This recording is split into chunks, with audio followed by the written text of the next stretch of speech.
Mike Damergis here in Studio City, California, and my distinct pleasure to my right is Mr. Lance Easley, former NFL referee and author of Making the Call, Living with Your Decisions. And September 14th, 2012, certainly a day that will live in infamy for you, as the Green Bay Packers were in Seattle for Monday Night Football. The action was the Packers led it 12-7, 8 seconds left of the game. Seattle had the ball at the 24-yard line. Russell Wilson goes back to pass, scrambles, kind of like Fran Tarkington. Heaves up the ball at the left side of the end zone because the Seattle was going left to right. 6 players jump up for the ball. 4 of them are Packers, and 2 of them are, one of them is wide receiver Golden Tate, and the other is M.D. Jennings. Take us from there as the 2 of them fight for the ball. Actually, there were 7, 5 Packers and 2 Seahawks. When the ball goes up in the air like that, and I see all the hands come on it, the criteria for the beginning of control takes place. So I had to make sure that Tate or the offense or defense, who touched it first. Mm-hmm. And in my opinion, from my angle, I saw all the hands go on at one time. My first expectation was the defense is going to bat it down or they're going to scoop it and throw it away. That didn't happen. And then they started to come down to possess it, and I said, oh no. This is not going to look good for me. I'm hoping now that when they get to the ground, one man takes it away from the other man. So when I get over there, clearly one man has possession. And that didn't work out. They were intertwined like it was a meatball and spaghetti wrapped all around it, both their arms, and they're rolling back and forth. So that's what happened. And then I looked down. I looked at my partner, who was looking in my eyes. He had looked down at the same thing. Mm-hmm. And I thought to myself, I said, okay, if we sit here and talk about it, the Jeopardy music's coming on. John Gruden is going to tear us up. I know it's simultaneous possession. It goes to offense. It goes to A. So I'm going to rule it a touchdown. It'll sort it out in replay. I go up, signal touchdown.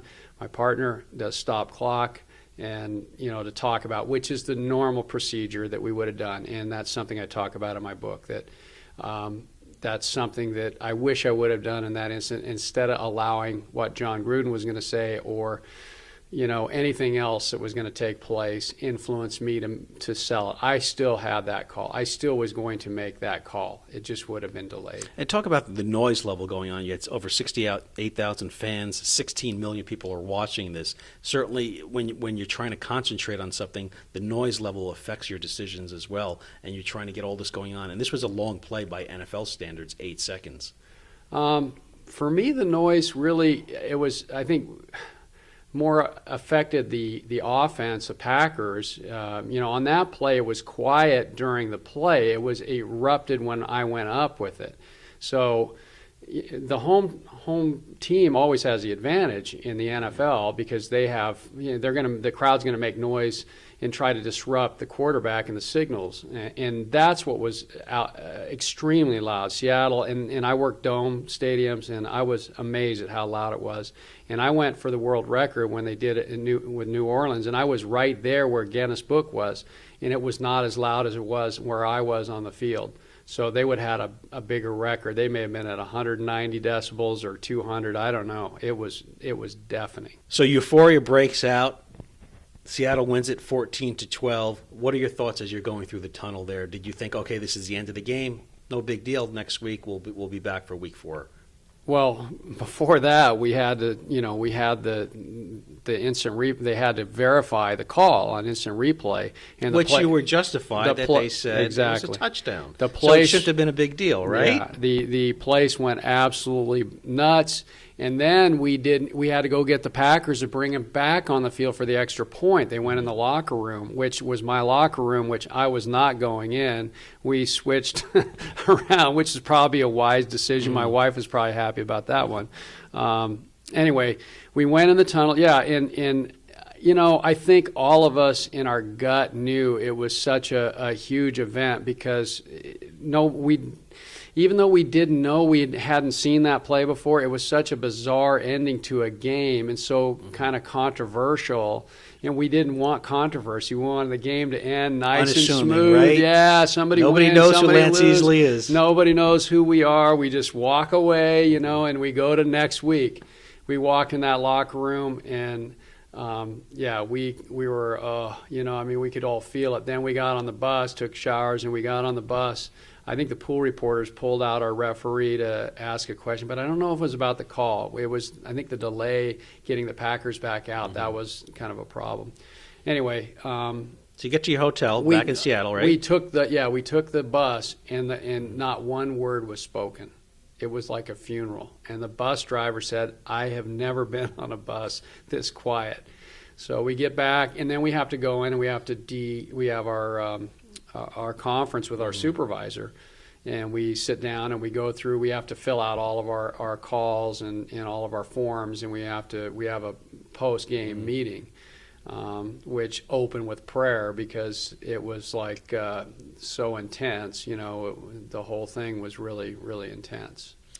Talk about that. Once players talk about it, they need a cooling off period after games. Certainly, as referees, you're very emotional. The adrenaline's going. You kind of feel that lull after a game, the emotions and the mental anguish that you go through during the course of the game. You need a little time to kind of decompress a little bit. Well, as a referee, you can't take a break out there. You're always on, and I talk about in my book in the chapter before, during, and after, is that when the ball's dead, you're working. When the ball's alive, you're working. Before it's snapped, you're working. You're constantly on. You can't take a break, and we talk about that in training. You can't take a mental break.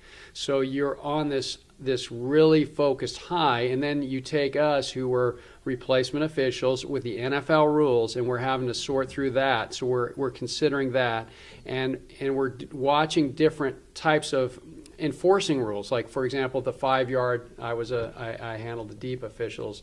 So you have that 5-yard zone where they call it illegal contact, and you can't touch the receivers after that 5 yards. So you have to watch this unless the quarterback rolls out of the pocket. Now you can touch it as long as the ball's not in the air. So you have all this mental concentration on these situations that you're not used to, you're not doing every week because you're in a new thing, plus all the rules. So yeah, you talk about a wind down.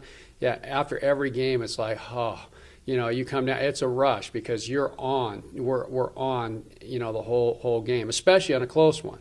Now the blowouts are a lot easier, except then you have to manage fights and irritated players. You have to deal with that stuff. And we're talking with author Lance Easley. Lance, and did you think maybe if there were some ramifications from the call, you'd be taking it as a whole unit, that you wouldn't be the one that was kind of selected out on this? Did you have any idea of the storm coming? No, I didn't. However, I was the one who made the call. There's been millions and millions of calls made. They're being made right now in the World Cup. The next day comes and another game comes. And so, I never imagined what was coming. So let's take you have your meeting, go back to your hotel. Have you watched the news yet about the game at all yet? Our phones are blowing up. That's the other thing, because we live in the cell phone age. So, of course, everybody's phone is blowing up. And my referee was getting death threats immediately because they knew his name, Wayne Elliott, and it was published in Austin, Texas. He's a realtor down there. Mm-hmm. So he's getting death threats from, like, right off the get-go. People have his phone number. I didn't have fans that had my phone number. And we should point out the Packers were 3.5 point favorites in the game. So yeah, I don't know. I don't follow that. And that's the other thing. There's gambling. And that didn't even cross my mind. I'm not a gambler. I don't even think in those terms about point spreads and odds, and neither do the rest. We don't talk about that. Maybe some of the other guys consider it or look it up, but it's not even on our minds. We're there to work and let the game go quietly and let the players win it, and we go home. Nobody knows who we are. We had a good workout. We got to see a good game, just like the fans. I mean, we're like right there we have the best seat in the house. So the phones are blowing up, and you guys, obviously, you mentioned in your book that you're not allowed to speak until the NFL really gives you to speak, so people are calling up for interviews as well? Well, initially for me, it was mostly friends and family, and people saying, hey, wow, oh my goodness, they couldn't believe what just happened, and because it was all over television. And even though they weren't using my name as much at that point, that's what initially came at me, and I was trying to deal and just keep up with that.